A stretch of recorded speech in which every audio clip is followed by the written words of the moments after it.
My parents and twin sister kicked me out when I was 16. I lived in a tent and fought it for years. Now I have a house and they told me to move. I still remember the day my life was turned upside down. It was a chilly autumn evening when my parents and my twin sister, Laura, sat me down in the living room. The atmosphere was tense and I could feel the weight of their stares. "Jason," my dad started, his voice cold and detached, "we've decided that it's best for you to leave." I blinked, not understanding. "What do you mean? Leave where?" My mom's face was stern, her eyes devoid of any maternal warmth. "You need to find somewhere else to live. You're causing too many problems here." Laura, my twin, sat with her arms crossed, a smirk playing on her lips. She had always been the favored child, smart, pretty, and charming. I, on the other hand, was the black sheep. I struggled in school, had few friends, and never seemed to fit in. "Why?" I asked, my voice shaking. "What did I do?" My dad sighed, rubbing his temples as if I was a headache he couldn't shake. "You know exactly why, Jason. You're always causing trouble. You can't keep up with your responsibilities, and frankly, we're tired of dealing with it." I felt a lump in my throat. Sure, I wasn't perfect. I had my struggles, but I never thought they would go this far. "Where am I supposed to go? I'm only 16. My mom stood up, her expression hard. "You'll figure it out. It's time you learned to take care of yourself." With that, they handed me a backpack filled with some clothes and a few personal items.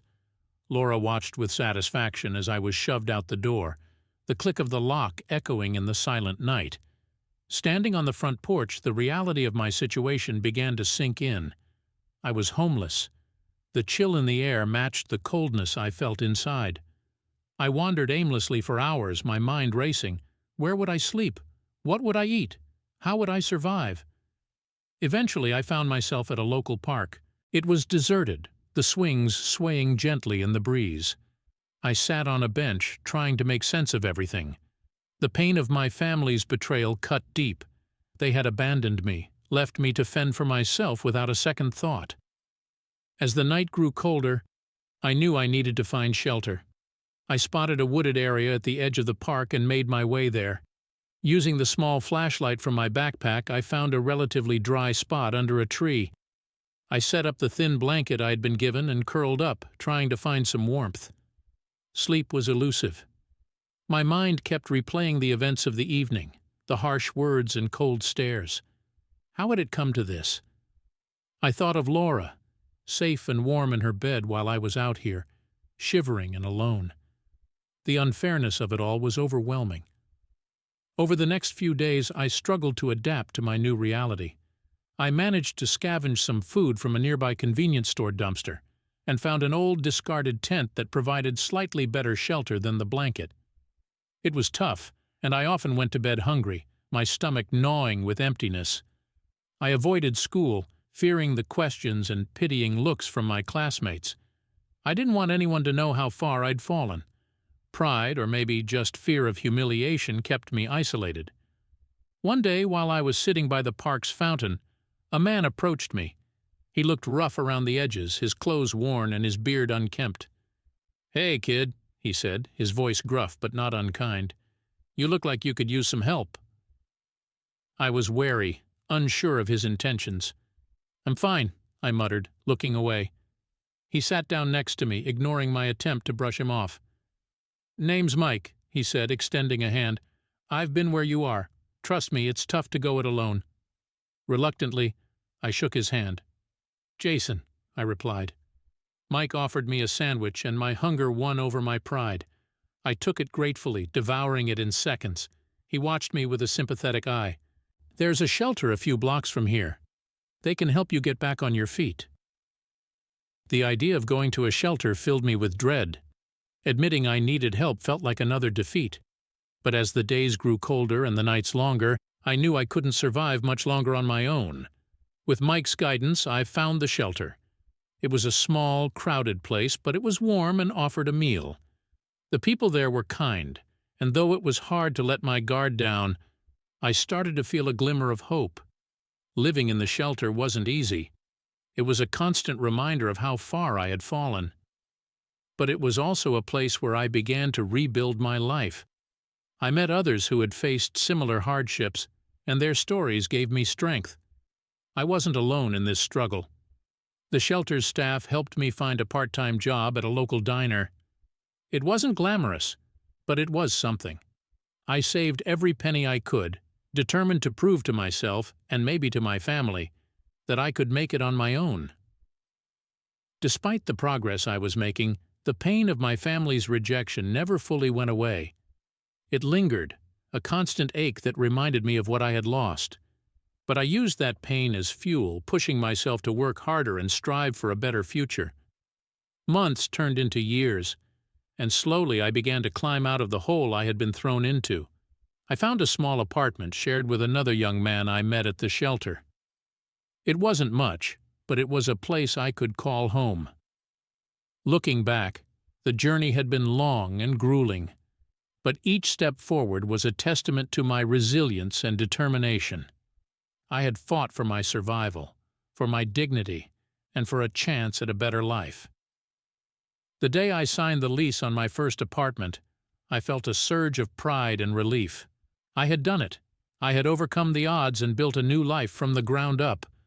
The past still haunted me, but I was no longer defined by it. Little did I know my journey was far from over. The reappearance of my family would soon test everything I had fought so hard to achieve. But this time, I was ready. I had found my strength, and I wasn't about to let them take it away from me. Adjusting to life in the tent was a harrowing experience. My days began at dawn with the sounds of the park waking up around me, birds chirping, joggers making their rounds, and the occasional dog barking. It was a constant reminder of the normal life I once had, now a distant memory. Finding food became my daily mission.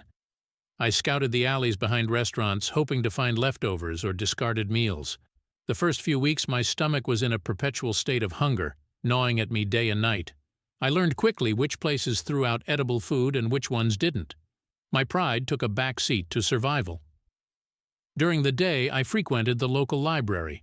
It was a warm place where I could read, use the bathroom, and sometimes even catch a nap. The librarians noticed me but never asked questions. I suspected they knew my situation but allowed me the dignity of pretending I was just another student immersed in books. One chilly afternoon, I met a girl named Melissa in the library. She was around my age, with wild curly hair and bright, curious eyes. She caught me reading a dog-eared copy of To Kill a Mockingbird. "That's one of my favorites," she said, sitting down across from me. "What part are you at?" I looked up, surprised someone was talking to me.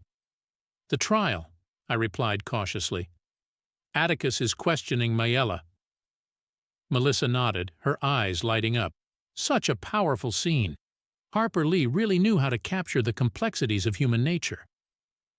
Our conversation flowed naturally, and I found myself opening up to her in a way I hadn't with anyone else.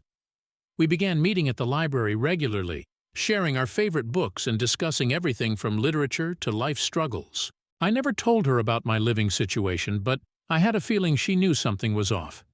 She didn't press, and I was grateful for that. As winter approached, the nights grew colder and more unbearable. My tent offered little protection against the biting wind. I layered on every piece of clothing I owned, but it was never enough. One particularly freezing night, I thought I wouldn't make it. My body trembled uncontrollably, and I could feel myself slipping into a dangerous state of hypothermia. Desperation led me to seek out the shelter Mike had mentioned. Swallowing my pride, I walked through its doors, shivering and exhausted. The warmth that greeted me felt like a miracle. I was given a hot meal, a blanket, and a cot to sleep on. The staff treated me with kindness and respect, something I hadn't experienced in a long time. The shelter became a lifeline. I met people from all walks of life, each with their own story of hardship and survival. We formed a makeshift family, supporting each other through the toughest times. There was Carla, a former nurse who lost everything in a fire, and Ben, a young man with dreams of becoming a musician who had fallen on hard times. Their resilience inspired me to keep pushing forward. With the help of the shelter staff, I found a part-time job at a local diner. It was grueling work, washing dishes, mopping floors, and doing whatever odd jobs needed to be done.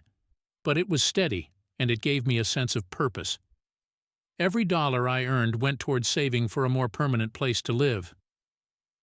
One evening, after a long shift at the diner, I returned to the shelter to find Melissa waiting outside. She looked worried, her brows knitted together in concern. "Jason, we need to talk," she said, her voice urgent. I felt a knot of anxiety in my stomach. "What's wrong?" "I know about your situation," she said softly. "I've seen you leaving the park and the shelter. Why didn't you tell me?" I looked down, ashamed. "I didn't want you to see me like this. I didn't want anyone to." She placed a hand on my arm. "You don't have to do this alone. I want to help." Melissa's kindness brought tears to my eyes. For so long I had felt like a burden, unworthy of help or compassion. But here she was, offering her support without judgment. Together, we came up with a plan. Melissa helped me gather information on local resources and connect with community organizations that could assist me further. With her encouragement, I applied for a GED program, determined to finish my education and open up more opportunities for myself. The next few months were a whirlwind of hard work and determination. I balanced my job at the diner, my studies, and my responsibilities at the shelter. It was exhausting, but the progress I was making fueled me to keep going. The shelter staff noticed my efforts and offered me a small but significant opportunity, a chance to move into transitional housing. It was a tiny studio apartment, but it was mine. The first place I could call my own since being kicked out.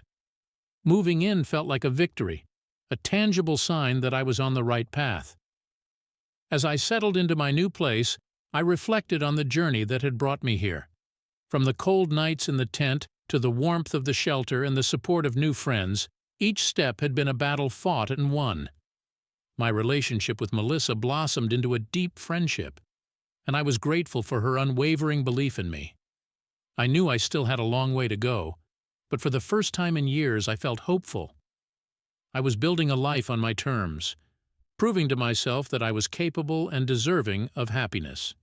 The challenges I faced had made me stronger, and I was determined to keep moving forward. The past still lingered, a reminder of the pain and rejection I had endured, but I was no longer defined by it. I had found my strength and resilience, and with the support of my new family and friends, I was ready to face whatever came next. Little did I know the biggest test of my newfound stability was just around the corner. My parents and Laura were about to re-enter my life, bringing with them a fresh wave of challenges that would force me to confront the past once and for all. But this time, I was ready. I had fought too hard to let anything or anyone derail the life I was building. As I settled into my small apartment, a sense of stability began to take root in my life.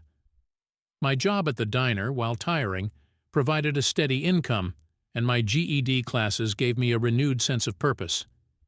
But it was the support of those around me that truly made the difference. Melissa became a constant in my life. We spent countless hours at the library where she helped me with my studies and offered endless encouragement. Her friendship was a lifeline, grounding me in moments of doubt and uncertainty. We shared our dreams and fears, forming a bond that went beyond mere companionship. One chilly autumn afternoon, while I was studying at the library, I overheard a conversation that piqued my interest.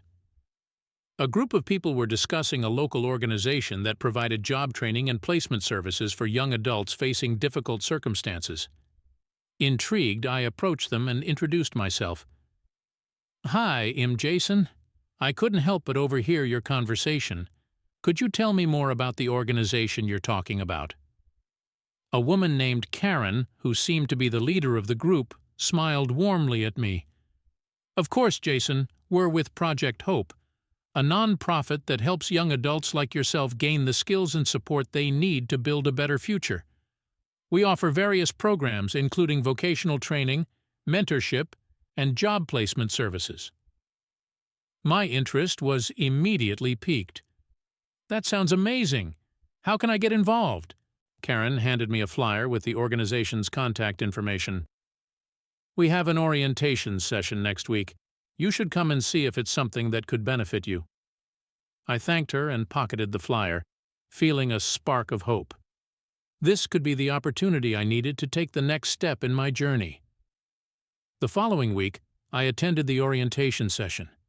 The room was filled with young adults from diverse backgrounds, each with their own story of struggle and resilience. The sense of camaraderie was palpable, and I felt an instant connection to the group. The program director, a man named Tom, spoke passionately about Project Hope's mission and the impact it had on the community. "We're here to help you succeed," he said, his voice filled with conviction. "We believe in second chances and the power of community support."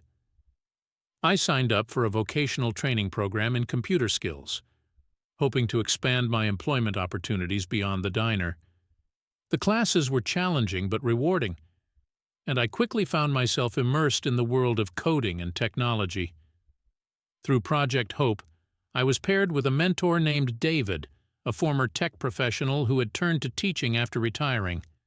David was patient and knowledgeable, guiding me through the intricacies of programming and offering invaluable career advice. "You've got a knack for this, Jason," he said one afternoon as we worked on a coding project. "With your determination and talent, you'll go far." David's words boosted my confidence.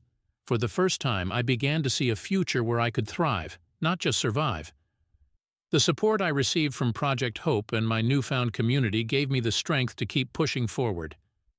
As I continued to build my skills and expand my network, I remained in touch with the friends I had made at the shelter. Carla, Ben, and others became like family to me, offering a sense of belonging and mutual support. We celebrated each other's successes and provided comfort during setbacks. One evening, while catching up with Carla at a local cafe, she shared some exciting news. "I've been accepted into a nursing program," she said, her eyes shining with joy. "It's been my dream to get back into healthcare, and now it's finally happening."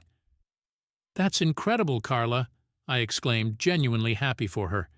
"You deserve this." Her success inspired me to keep striving for my own goals. With the help of Project Hope and my growing support network, I started applying for jobs in the tech field. It wasn't long before I landed an internship at a local software company. The pay was modest, but the experience was invaluable. Balancing my internship, diner job, and GED classes was exhausting, but I was determined to make it work. Each day brought new challenges, but also new opportunities for growth. I was no longer the scared, homeless teenager struggling to survive. I was building a future, one step at a time. One afternoon, while working at the diner, I received a call from an unknown number. I answered hesitantly, not knowing what to expect. "Hello, Jason? This is Tom from Project Hope. I have some exciting news. We've been impressed with your progress, and we'd like to offer you a scholarship to continue your education in computer science." The words took a moment to sink in. A scholarship? It felt like a dream come true. "Thank you, Tom. This means so much to me. I won't let you down." "Congratulations, Jason. You've earned it. Keep up the great work." The scholarship allowed me to enroll in a local community college, where I could further my studies in computer science. Juggling work, school, and my internship was tough, but I thrived on the challenge. Each step forward felt like a victory over the hardships of my past. With every achievement, my confidence grew. I was no longer defined by the rejection and abandonment I had faced. I was forging my own path, surrounded by a community that believed in me and supported my dreams. But just as I began to feel secure in my new life, a letter arrived that threatened to upend everything I had worked for. It was from my parents. They wanted to reconnect and had a proposition for me. The contents of the letter filled me with a mix of anger, confusion, and curiosity. After all these years, why were they reaching out now? What did they want from me? As I read the letter, my resolve hardened. Whatever their intentions, I was determined to protect the life I had built. I had come too far to let them disrupt my hard-earned stability. The past had shaped me, but it would not define my future. With the support of my new allies and the strength I had found within myself, I was ready to face whatever challenges lay ahead. The journey was far from over, but I was no longer alone. I had the tools, the skills, and the community to succeed, no matter what obstacles came my way. Reading my parents' letter was like reopening an old wound that I thought had finally started to heal. Their words were filled with a mix of remorse and desperation, claiming they wanted to reconnect and make amends. But the proposition they mentioned at the end of the letter sent a chill down my spine. Dear Jason, we hope this letter finds you well.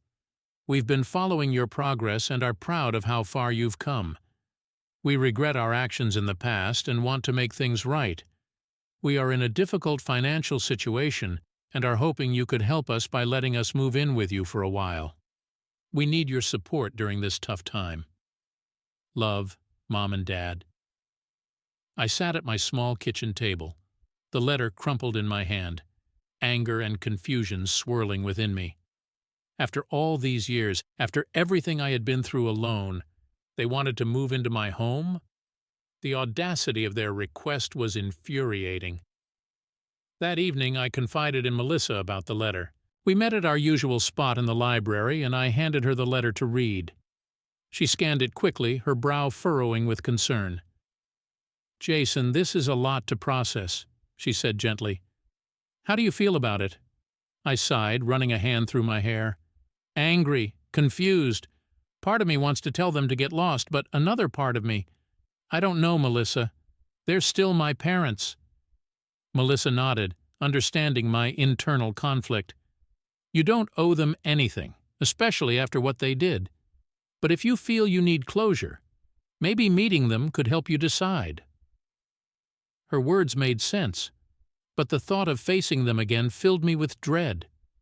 I needed time to think, to figure out how I wanted to handle this unexpected intrusion into my life. The next few days were a whirlwind of emotions. I buried myself in work and studies, trying to distract myself from the decision that loomed over me. But the letter was a constant reminder that I couldn't avoid this forever.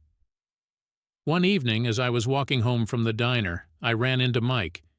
He had been a constant presence in the shelter and had always offered sage advice.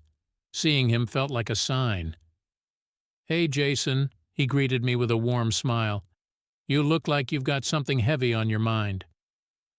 I told him about the letter and my parents' request. Mike listened patiently, nodding occasionally as I vented my frustrations and fears. You've come a long way, kid, he said thoughtfully. And you've done it on your own. Don't let anyone take that away from you. If you decide to meet them, do it on your terms. His advice resonated with me. I needed to confront my parents, but I would do it in a way that protected the life I had built. I wasn't the same scared, homeless teenager they had abandoned. I was stronger now, and I needed to assert that strength. I decided to meet my parents in a neutral place, a small cafe not far from my apartment. The day of the meeting, I felt a knot of anxiety in my stomach, but also a steely resolve. I wasn't going to let them manipulate me. Walking into the cafe, I spotted them immediately. They looked older, more worn than I remembered. My mom's face lit up with a mix of relief and guilt when she saw me, while my dad looked uncomfortable but determined. Jason, my mom said softly, tears welling up in her eyes. Thank you for meeting us. I nodded, sitting down across from them. Let's get to the point. What do you want? My dad cleared his throat. We're in a difficult financial situation, Jason. We lost the house and we have nowhere else to go. We were hoping you could help us out. The anger I had been suppressing bubbled to the surface. You kicked me out when I was 16. I lived on the streets, in a tent, and in shelters. I fought for years to get to where I am now. And now you want me to just let you move in and disrupt everything I've built? My mom's tears flowed freely now. We were wrong, Jason. We were terrible to you. But we're asking for your help now. We want to make things right. I took a deep breath, trying to contain the storm of emotions. Making things right isn't about moving into my home and expecting me to support you. It's about acknowledging the pain you caused and respecting the life I've created despite it. My dad looked down, shame etched on his face. "We're sorry, Jason.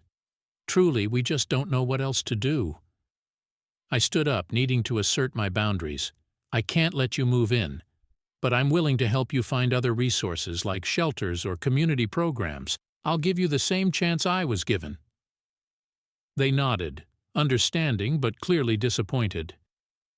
"Thank you, Jason," my mom said quietly. "We'll take any help we can get." I left the cafe feeling a mixture of relief and sadness. I had faced my past head-on and set clear boundaries. It wasn't the resolution my parents had hoped for, but it was the right decision for me. Back at my apartment, I called Melissa and told her about the meeting. "You did the right thing, Jason," she said. "You protected yourself and your future. That's what matters." With her words of encouragement, I felt a sense of peace. I had confronted my past and emerged stronger. The journey wasn't over, but I knew I could handle whatever came next. I had fought too hard to let anything or anyone derail the life I was building. And with the support of my friends, my community, and my own inner strength, I was ready to face the future on my terms. The past had shaped me, but it no longer defined me. I was Jason, resilient and determined, and I was finally free to live the life I deserved. The meeting with my parents left me emotionally drained but more resolute than ever. I had faced the ghosts of my past and asserted my independence. Now, it was time to focus on the future and continue building the life I had fought so hard to achieve. My internship at the software company was going well. The experience I was gaining was invaluable, and I was eager to learn everything I could about coding and technology. My mentor David was a constant source of support and encouragement, pushing me to reach my full potential. "Jason, your progress has been remarkable," David said one afternoon as we worked on a particularly challenging project. "Have you thought about applying for a full-time position here once your internship is over?" The idea had crossed my mind, but hearing it from David made it feel more tangible. "I'd love to, David. This place feels like home, and I'm passionate about the work we're doing." He smiled, clapping me on the back. "That's the spirit. Keep up the hard work, and I'm sure you'll have a bright future here." Balancing my internship, part-time job at the diner, and GED classes was exhausting, but I thrived on the challenge. Each day felt like a step closer to the life I wanted. Melissa continued to be my rock, helping me study and offering endless encouragement. One evening, as we were going over math problems at the library, she looked up from her notebook. "Jason, have you thought about what you want to do once you finish your GED?" I shrugged, thinking about the possibilities. "I'm not entirely sure. I know I want to continue working in tech, but I also want to give back to the community that helped me. Maybe I could volunteer at the shelter or mentor other young adults going through similar struggles." Melissa's eyes lit up with admiration. "That's a wonderful idea. You have so much to offer, and your story could inspire so many people." Her words planted a seed in my mind. I had been so focused on surviving and building a stable life that I hadn't considered how I could use my experiences to help others. It felt like a natural progression, a way to honor the journey I had been on. As the weeks turned into months, I continued to excel in my internship. My hard work paid off when I was offered a full-time position at the software company. The moment I signed the contract, I felt a surge of pride and accomplishment. I had come a long way from living in a tent and fighting for survival.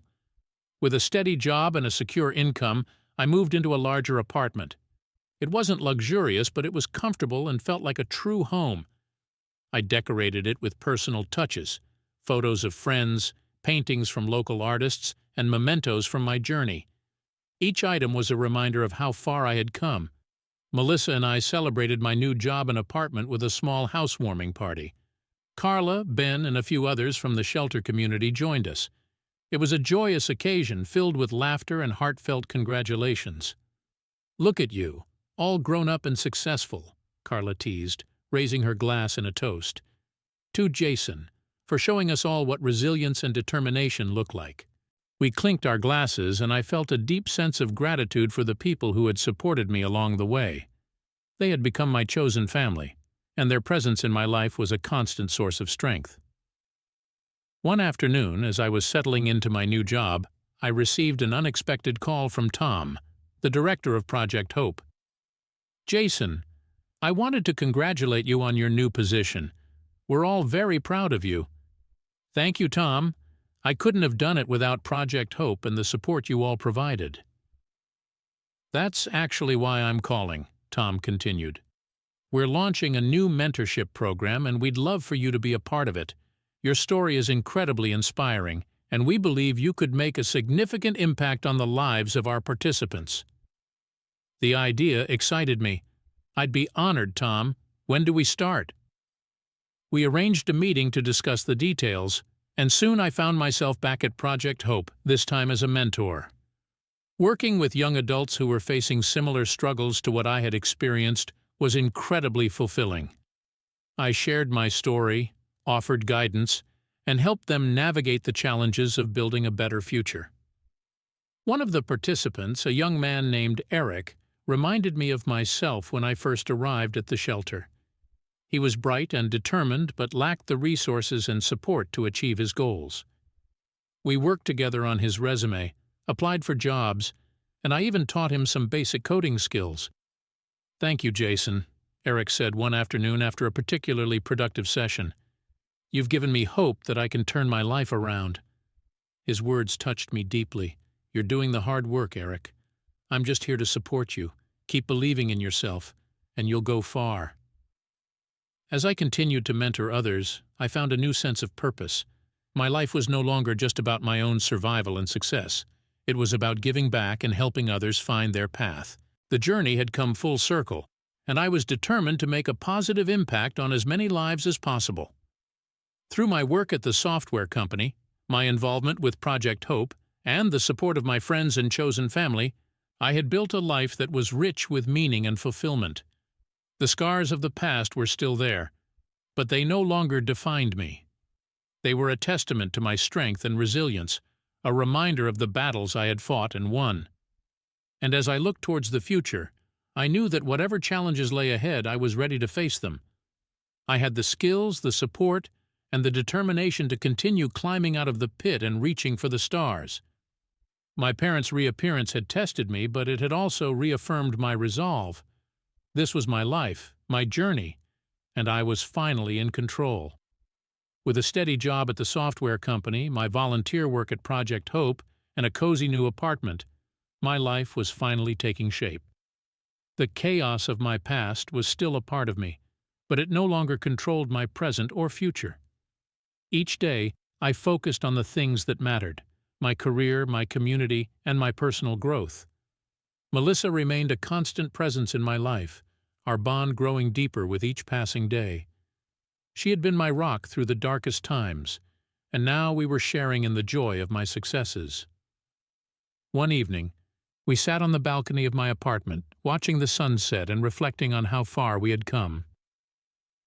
"I'm so proud of you, Jason," she said, her eyes filled with warmth. "You've built something amazing out of nothing." I smiled, squeezing her hand. "I couldn't have done it without you, Melissa. You've been there every step of the way." Our friendship had evolved into something more, and we both knew it. We decided to take the leap and start dating, and it felt like the most natural progression in our relationship. With Melissa by my side, I felt unstoppable. As my career progressed, I continued to excel at the software company. My hard work and dedication didn't go unnoticed, and I was promoted to a lead developer position. The increased responsibility was challenging, but I thrived on it. I loved solving complex problems and leading a team of talented individuals who shared my passion for technology. At Project Hope, my role as a mentor brought immense satisfaction. I watched as participants like Eric found their footing and began to build better futures for themselves. Each success story reinforced my belief in the power of community and support. One day, Tom approached me with an exciting proposal. "Jason, we've been incredibly impressed with your work as a mentor. We want to expand the program, and we'd like you to help us develop a new curriculum focused on tech skills. What do you think?" The opportunity to combine my love for technology with my desire to help others was a dream come true. "I'd love to, Tom. Let's do it." We spent the next few months developing the curriculum, designing workshops, and reaching out to potential participants. The response was overwhelming. Young adults from all over the community signed up, eager to learn and improve their lives. Our first tech workshop was a resounding success. The participants were engaged and enthusiastic, soaking up every bit of knowledge we shared. Watching them grow and develop their skills was incredibly rewarding. It felt like I was paying forward the support and guidance I had received during my darkest times. Meanwhile, my relationship with Melissa blossomed. We spent our weekends exploring the city, going on hikes, and enjoying quiet evenings at home. She became my confidant, my partner, and my greatest supporter. Together, we built a life filled with love, laughter, and shared dreams. One evening, as we were cooking dinner together, Melissa looked at me thoughtfully. "Jason, have you ever thought about reconnecting with your parents on your terms? Now that you're in a better place, maybe it could provide some closure." I sighed, the thought of my parents stirring up a mix of emotions. "I've considered it, but I'm not sure. I still feel a lot of anger and hurt." Melissa nodded, understanding. "It's entirely your decision. Just know that whatever you choose, I'm here for you." Her support meant the world to me. I took some time to reflect on her suggestion, weighing the pros and cons. Ultimately, I decided that I needed to confront my past one last time to truly move forward. I reached out to my parents, inviting them to meet me at a park near my apartment. It was a neutral, public place where I felt safe. As the day approached, I felt a mix of anxiety and determination. This meeting was on my terms, and I was ready to face whatever came of it. When I arrived at the park, I saw them sitting on a bench, looking nervous and unsure. I took a deep breath and walked over, my heart pounding in my chest. "Hi, Mom. Hi, Dad," I greeted them, my voice steady. "Jason," my mom said, standing up and reaching out to hug me. I hesitated for a moment before accepting the embrace, feeling a rush of conflicting emotions. My dad nodded, his expression serious. "Thank you for meeting us, Jason. We appreciate it." We sat down, and for a moment there was an awkward silence. I broke it by speaking honestly. "I invited you here because I wanted to talk about the past and find a way to move forward.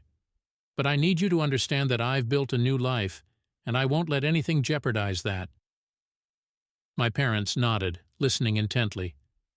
"We understand, Jason," my mom said softly. "We've done a lot of reflecting, and we know we made terrible mistakes. We're truly sorry."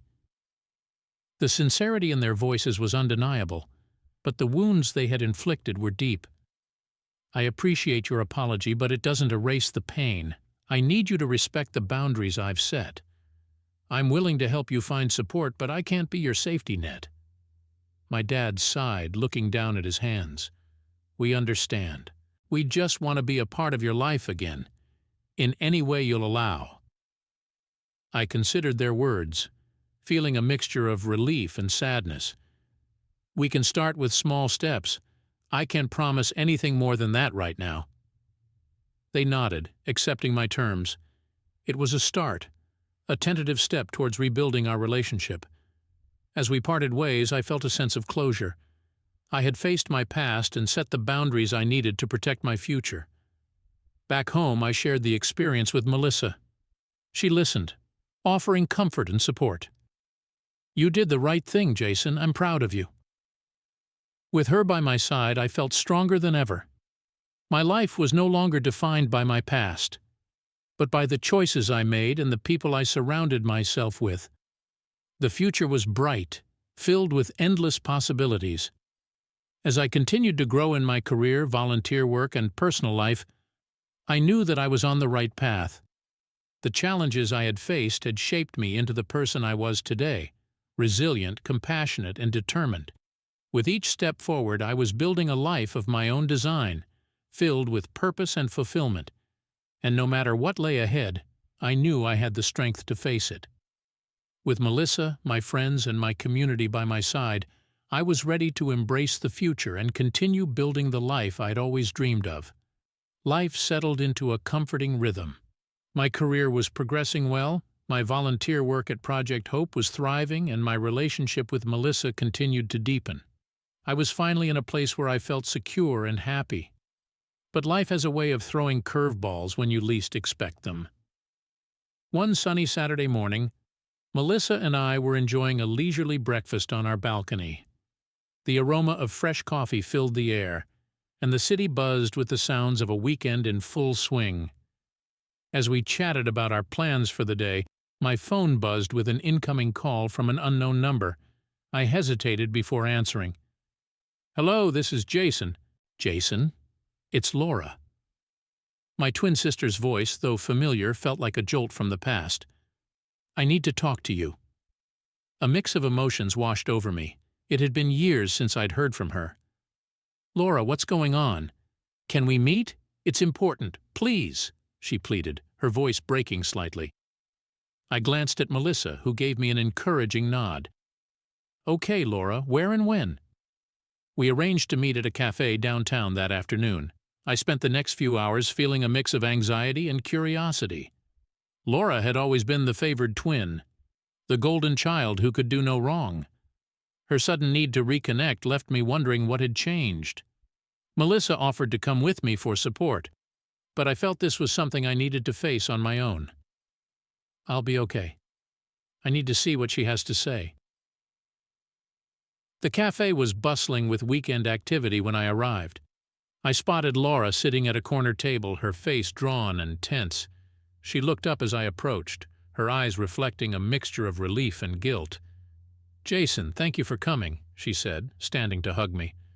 I accepted the hug awkwardly, still unsure of her intentions. "Laura, what's this about?" I asked, sitting down across from her. She took a deep breath, her hands trembling slightly. "I need your help. Mom and Dad are in worse shape than I let on. They're on the verge of losing everything, and I don't know what to do." My initial reaction was anger. "So you come to me? After everything that happened?" She looked down, tears welling up in her eyes. "I know we were horrible to you. I know I was part of that. But I'm scared, Jason. I don't know who else to turn to." Her vulnerability caught me off guard. Laura had always been strong and self-assured, the one who had everything figured out. Seeing her like this, desperate and uncertain, stirred something in me. "Laura, I've built a life for myself without any help from you or Mom and Dad. I'm willing to offer some guidance, but I can't be the solution to their problems," I said firmly. She nodded, wiping away tears. "I understand. I just don't know where to start." I took a deep breath, trying to find the right balance between helping and maintaining my boundaries. "I can connect you with some resources, financial advisors, community support programs, but they need to take responsibility for their situation." Laura looked at me with gratitude. "Thank you, Jason. That's more than I could have hoped for." We spent the next hour discussing their situation in detail. I made a list of contacts and resources that could help them get back on their feet. As we talked, I realized that Laura wasn't just asking for help. She was also seeking forgiveness and a way to rebuild our relationship. Before we parted ways, Laura reached out and touched my hand. "I'm sorry, Jason, for everything. I was selfish and blind to your pain. I want to make things right if you'll let me." Her apology was genuine, and it struck a chord deep within me. "I appreciate that, Laura. It's going to take time, but I'm willing to try." Back home, I shared the encounter with Melissa. She listened attentively, her presence a soothing balm to my frazzled nerves. "It sounds like she's truly remorseful," she said thoughtfully. "Rebuilding trust takes time, but it's possible." Over the next few weeks, I helped Laura navigate the resources I had provided. Our interactions were tentative but hopeful. Slowly, we began to rebuild our relationship one step at a time. My parents, with Laura's guidance and the resources I connected them to, started to stabilize their situation. It wasn't a quick fix, but it was a start. One evening, Laura invited me to dinner at her apartment. It was the first time we'd spent time together outside of a crisis. As we cooked together, the atmosphere was relaxed and warm. It felt almost like old times before everything had gone wrong. Do you remember when we used to cook together as kids? Laura asked, chopping vegetables with a nostalgic smile. I nodded, a small smile forming on my lips. Yeah, you always insisted on being the head chef. She laughed, the sound light and genuine. And you were my trusty sous chef. We made a great team. The evening was a turning point. We talked about our lives, our struggles, and our dreams. It was a chance to reconnect as siblings, free from the shadows of the past. As I walked home that night, I felt a sense of closure and a renewed sense of hope. The journey to rebuild my relationship with Laura and my parents was far from over, but we were on the right path. I had faced my past and emerged stronger, ready to embrace the future with an open heart. Life continued to move forward. My work at the software company flourished, and I took on more responsibilities at Project Hope. Each day was filled with purpose and fulfillment. Melissa and I grew closer, our relationship a source of joy and stability. With the support of my friends, my community, and the progress I had made with my family, I knew I could face whatever challenges lay ahead. The past had shaped me, but it no longer defined me. I was Jason, resilient and determined, and I was finally free to live the life I deserved.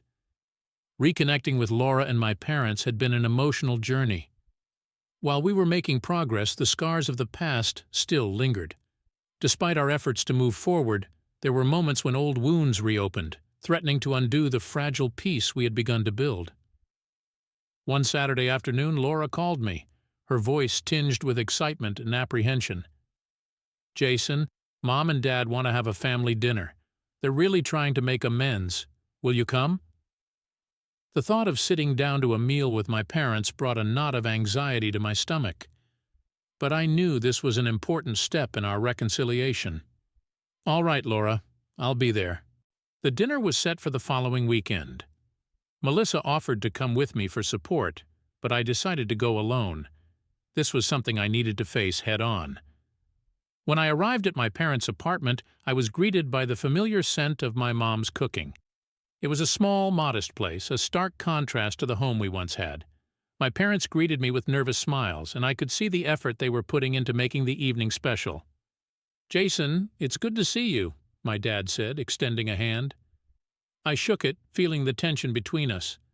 My mom hugged me, her embrace tentative. Thank you for coming, Jason. We sat down to dinner, the conversation polite but strained. Laura did her best to keep things light, but there was an undercurrent of unresolved tension. As the evening progressed, my parents tried to reminisce about old times, but the memories only highlighted the chasm that had formed between us. At one point, my dad mentioned Laura's recent successes at work, his pride evident. Laura's been doing great. She just got a promotion. That's wonderful, Laura, I said sincerely. Congratulations. Laura smiled, but the conversation shifted to me. And what about you, Jason? How's your job going? I hesitated, feeling the familiar weight of their expectations. It's going well. I was promoted to lead developer recently. My dad nodded, but I could sense the doubt in his eyes. That's good to hear. Have you thought about furthering your education? Maybe getting a degree?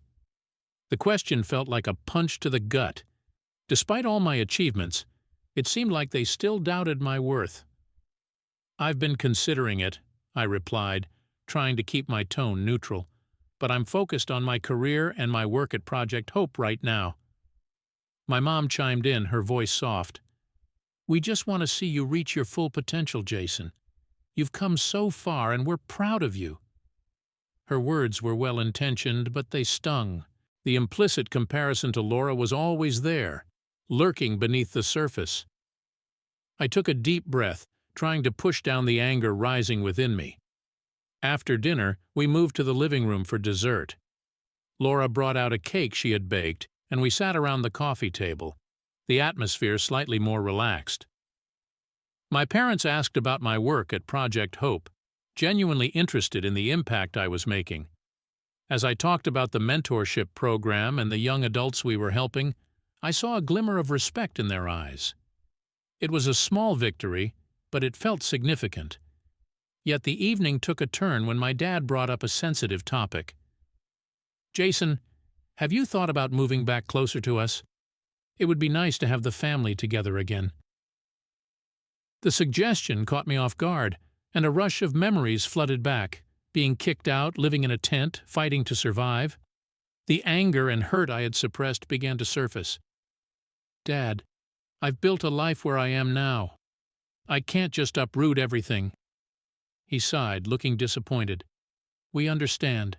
We just miss having you around." The tension in the room was palpable. Laura sensed it and tried to steer the conversation back to lighter topics, but the damage was done.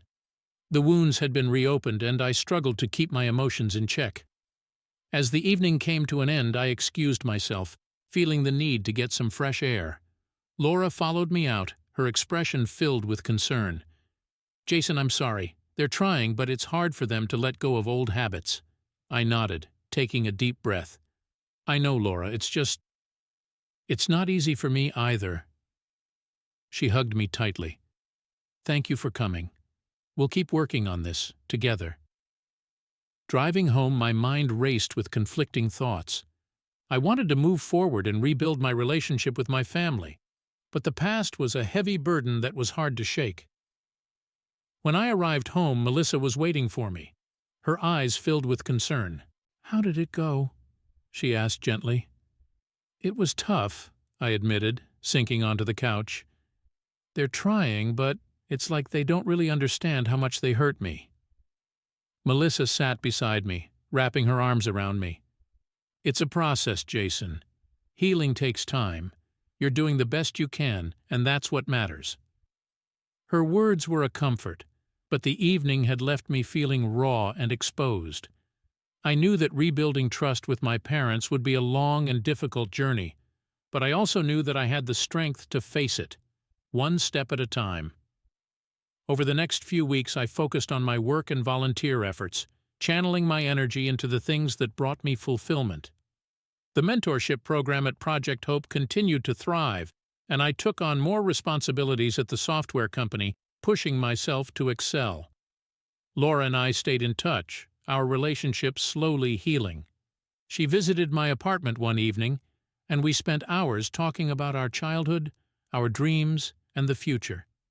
It was a chance to reconnect on a deeper level, free from the shadows of the past. "I've missed this, Jason," Laura said, her eyes reflecting the same mixture of hope and regret that I felt. "I want us to be close again." "Me too, Laura," I replied, feeling a sense of closure. "We're getting there, one step at a time."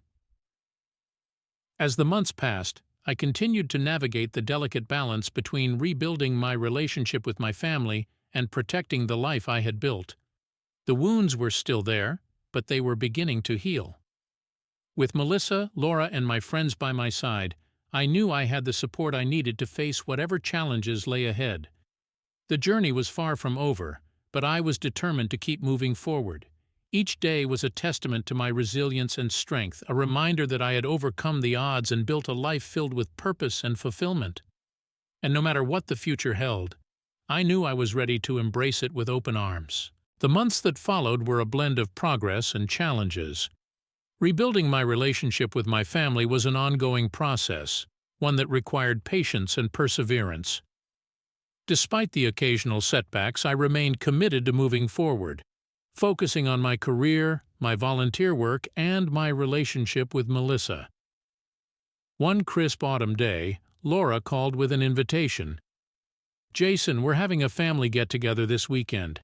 I know it's short notice, but it would mean a lot if you could come." The thought of another family gathering filled me with a mix of anxiety and hope. "I'll be there, Laura."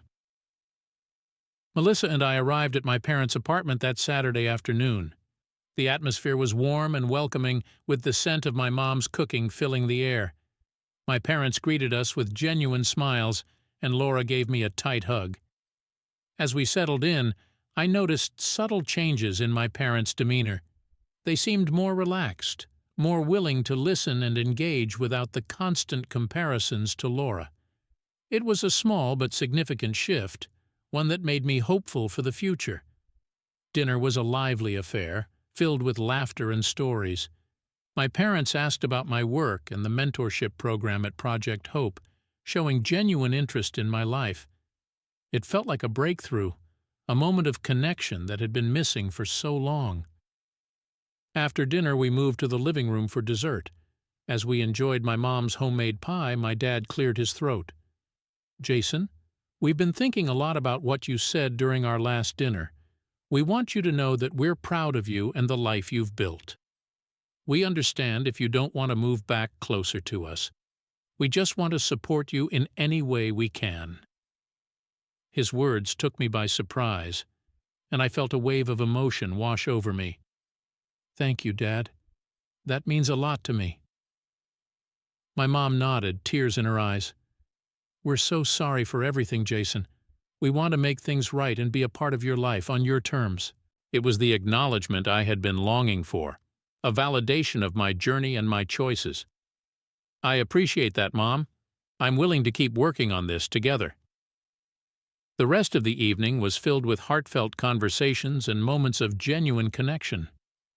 As we left, I felt a sense of closure and peace. The road to healing was long, but we were on the right path. Back home, I shared my thoughts with Melissa. "It feels like we're finally making progress," I said, a smile tugging at my lips. "They're really trying to understand and respect my choices." Melissa squeezed my hand. "I'm so proud of you, Jason. You've shown so much strength and grace through all of this." With the support of my family, my friends, and Melissa, I felt more confident than ever. My career at the software company continued to thrive, and I took on new projects that challenged and excited me. The mentorship program at Project Hope grew, helping more young adults find their footing and build better futures. One afternoon, Tom called me into his office at Project Hope. "Jason, we've been incredibly impressed with your work. We want to expand the mentorship program and create a leadership role for you. How would you feel about becoming the program director?" The offer was a dream come true, a chance to make an even greater impact. "I'd be honored, Tom. Thank you for this opportunity." Stepping into the new role brought its own set of challenges, but it was incredibly rewarding. I worked closely with the team to develop new initiatives, reach more participants, and create lasting change. Seeing the growth and success of the young adults we mentored filled me with a deep sense of fulfillment. As I continued to balance my career, volunteer work, and personal life, I felt a growing sense of purpose and direction. The past had shaped me, but it no longer defined me. I was carving out my own path, one that was uniquely mine. One evening, as Melissa and I were enjoying a quiet dinner at home, she looked at me thoughtfully. "Jason, have you ever thought about sharing your story more widely? I think it could inspire a lot of people." The idea intrigued me. "You mean like writing a book or speaking at events?" "Exactly," Melissa said, her eyes shining with excitement. "You have an incredible journey to share, and I think it could help a lot of people who are going through similar struggles." I took her suggestion to heart, spending the next few weeks outlining my experiences and crafting a narrative that captured the essence of my journey. With Melissa's encouragement, I began writing a book, detailing the challenges I had faced and the lessons I had learned along the way. As the manuscript took shape, I felt a sense of catharsis. Writing about my experiences allowed me to reflect on how far I had come, and the resilience that had carried me through the darkest times. It was a chance to give back, to offer hope and inspiration to others who might be struggling. The book, titled From Shadows to Strength, My Journey to Finding Home, was published a year later. It received positive reviews, and I was invited to speak at various events and conferences. Sharing my story with a wider audience was both humbling and empowering, a testament to the power of resilience and determination. Through it all, Melissa remained my steadfast partner, supporting me every step of the way. Our relationship continued to flourish, built on a foundation of love, trust, and mutual respect. We talked about our future, our dreams, and the life we wanted to build together. One sunny afternoon, we took a walk in the park where I had first met with my parents to begin the process of reconciliation. As we sat on a bench, watching the world go by, Melissa turned to me with a smile. "Jason, I'm so proud of everything you've accomplished. I can't wait to see what the future holds for us." I took her hand, feeling a profound sense of gratitude. "Thank you, Melissa. I couldn't have done it without you. You've been my rock." As we sat there, reflecting on our journey, I felt a deep sense of peace. The path I had chosen was not an easy one, but it was mine. I had faced my past, embraced my present, and looked forward to the future with hope and determination. The journey was far from over, but I knew I had the strength and support to navigate whatever lay ahead. With Melissa by my side, my family working towards healing, and a community that believed in me, I was ready to continue building the life I had always dreamed of. And no matter what challenges came my way, I knew I would face them head-on, with the same resilience and determination that had brought me this far. The past was a part of me, but it no longer defined me. I was Jason, strong and resilient, and I was finally free to live the life I deserved.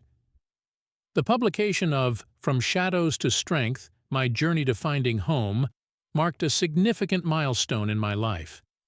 The book's success brought a whirlwind of events, interviews, and speaking engagements. Each opportunity to share my story reaffirmed my belief in the power of resilience and community. One particularly memorable event was a conference on youth empowerment and homelessness. I was invited to be the keynote speaker, a role that filled me with both excitement and nervousness. Melissa was there by my side, as always, providing unwavering support. The auditorium was packed with young adults, educators, social workers, and advocates. As I took the stage, I felt a surge of adrenaline. This was my chance to inspire and give hope to those who needed it most. "Good evening, everyone," I began, my voice steady. "My name is Jason, and I'm here to share my story. A story of struggle, resilience, and ultimately triumph. But more importantly, I'm here to tell you that no matter how difficult your journey may seem, there is always hope." I spoke about my experiences, being kicked out at 16, living in a tent, and fighting for survival. I talked about the people who had helped me along the way, the mentors and friends who had believed in me when I couldn't believe in myself. I shared the lessons I had learned and the strength I had found within. As I concluded my speech, the audience erupted in applause. It was a humbling moment, one that filled me with gratitude and a renewed sense of purpose. After the event, many attendees approached me, sharing their own stories and thanking me for my words of encouragement. Among them was a young woman named Rachel. She looked at me with tears in her eyes. "Your story gave me hope, Jason. I've been struggling, but now I feel like I can keep going. Thank you." Her words touched my heart. "You have the strength within you, Rachel. Never give up. There's always a way forward." The conference was a turning point, solidifying my commitment to using my experiences to help others. I continued to speak at events, volunteer at Project Hope, and mentor young adults facing similar challenges. Each interaction was a reminder of the impact we can have when we share our stories and support one another. Back home, life with Melissa was filled with joy and contentment. Our relationship had grown deeper and more meaningful, rooted in mutual respect and unwavering support. We talked about our future, dreaming of the life we wanted to build together.